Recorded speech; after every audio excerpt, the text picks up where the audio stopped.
इस बुलेटिन లో మరొక బ్రేకింగ్ న్యూస్ మనం చూస్తున్నాం. హైదరాబాద్ జర్నలిస్ట్ పై దాడి కేసులో ముందస్తు బెయిల్ కోసం మంచు మోహన్ బాబు సుప్రీంకోర్టును ఆశ్రయించారు. హైకోర్టు నిర్ణయాన్ని సుప్రీంకోర్టులో ఆయన సవాల్ చేశారు. దాడి కేసులో తనకు బెయిల్ మంజూరు చేయాలని హీరో మోహన్ బాబు కోరారు. గతేడాది డిసెంబర్ 10న జల్పల్లి ఫామ్ హౌస్ వద్ద మీడియా ప్రతినిధులపై సీనియర్ నటుడు మంచు మోహన్ బాబు దాడి చేశారు. న్యూస్ కవరేజ్ కి వెళ్లిన జర్నలిస్ట్ పై మైక్ తో దాడి చేయడంతో తీవ్ర గాయాలయ్యాయి. దీంతో పోలీసులు మోహన్ బాబు పై హత్యాయత్నం కింద కేసు నమోదు చేశారు. అయితే ఈ కేసులో ముందస్తు బెయిల్ మంజూరు చేయాలని, అరెస్టు తదుపరి దర్యాప్తు చేయకుండా పోలీసులను ఆదేశించాలని మోహన్ బాబు హైకోర్టులో పిటిషన్ దాఖలు చేశారు. పిటిషన్ విచారించిన తెలంగాణ హైకోర్టు జర్నలిస్ట్ పై దాడి కేసులో ముందస్తు బెయిల్ నిరాకరించింది.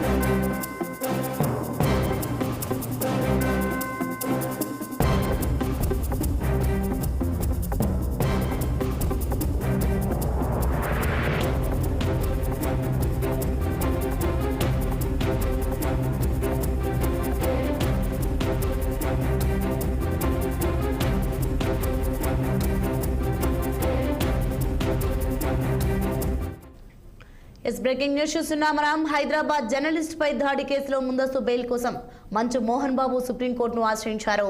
హైకోర్టు నిర్ణయాన్ని సుప్రీంకోర్టులో ఆయన సవాల్ చేశారు. దాడి కేసులో తనకు బెయిల్ మంజూరు చేయాలని హీరో మోహన్ బాబు కోరారు. గతేడాది డిసెంబర్ 10న జల్పల్లి ఫామ్ హౌస్ వద్ద మీడియా ప్రతినిధులపై సీనియర్ నటుడు మంచు మోహన్ బాబు దాడి చేశారు. న్యూస్ కవరేజ్ కి వెళ్లిన జర్నలిస్ట్ పై మైక్ తో దాడి చేయడంతో తీవ్ర గాయాలయ్యాయి.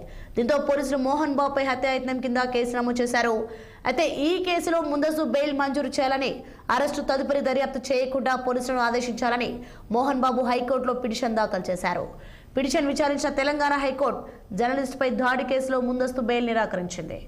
ఇక ఇదే అంశంపై మరింత సమాచారం మా ఢిల్లీ ప్రతినిధి అశోక్ రెడ్డి ఫోన్ లైన్ లో అందించే సిద్ధంగా ఉన్నారు. చెప్పండి అశోక్, దాడి కేసులో బెయిల్ కోసం మంచు మోహన్ బాబు సుప్రీంకోర్టును ఆశ్రయించినట్టుగా తెలుస్తోంది. పూర్తి డీటెయిల్స్ ఏంటి? దాడి కేసులో మంచు మోహన్ బాబు సుప్రీంకోర్టుని ఆశ్రయించారు. గత నెల డిసెంబర్ 1వ తారీఖు నాడు అయితే ఆయన ఫామ్ హౌస్ దగ్గర మీడియా ప్రజలంతా ఆయన క్వశ్చన్ చేసే సందర్భంలో ఒక జర్నలిస్ట్ పైన ఆయన మైక్ తో దాడి చేయడం, దాని తర్వాత ఆయన హాస్పిటల్లో అడ్మిట్ అయ్యారు. సో దాని తర్వాత జరిగిన పరిణామాలు చూసుకుంటే పోలీసులు అతని పైన కేసు నమోదు చేశారు. పోలీస్ విచారణకు హాజరు కావాలంటూ ఆయనకు ఇప్పటికీ గతంలో నోటీసులు జారీ చేసినప్పటికీ ఆయన ఇంకా హాజరు కాలేదు. సో దీనిపైన హైకోర్టు కూడా పోలీసుల ముందు హాజరు కావాలని స్పష్టం చేసిన నేపథ్యంలోనే ఆయన తన అరెస్టు అంటే ముందస్తు బెయిల్ ఇవ్వాలంటూ పోలీసులు అరెస్ట్ చేయొద్దంటూ హైకోర్టులో పిటిషన్ వేసినప్పటికీ హైకోర్టు నిరాకరించింది. దానిపైన ఆయన సుప్రీంకోర్టుని ఆశ్రయించారు. సుప్రీంకోర్టులో తనకు ముందస్తు బెయిల్ ఇవ్వాలంటూ ఆయన పిటిషన్ దాఖలు చేశారు. ఈ కేసు విచారణ ఈ 2-3 రోజుల్లో వచ్చే అవకాశం ఉంది. కేవలం పిటిషన్ మాత్రమే దాఖలు చేశారు, కానీ ఇంకా రిజిస్టర్ కాలేజ్ కేసు రిజిస్టర్ అయిన తర్వాత దాన్ని బట్టి సుప్రీం రిజిస్టర్ నిర్ణయం తీసుకుంటారు. సో ప్రస్తుతం అయితే ఏదైతే జర్నలిస్ట్ దాడి చేశారో దానిపైన అయితే అటు జర్నలిస్ట్ సంఘాలు, ఇటు పోలీసులు కూడా జర్నలిస్ట్ సంఘాలు కూడా ఆందోళన చేశాయి.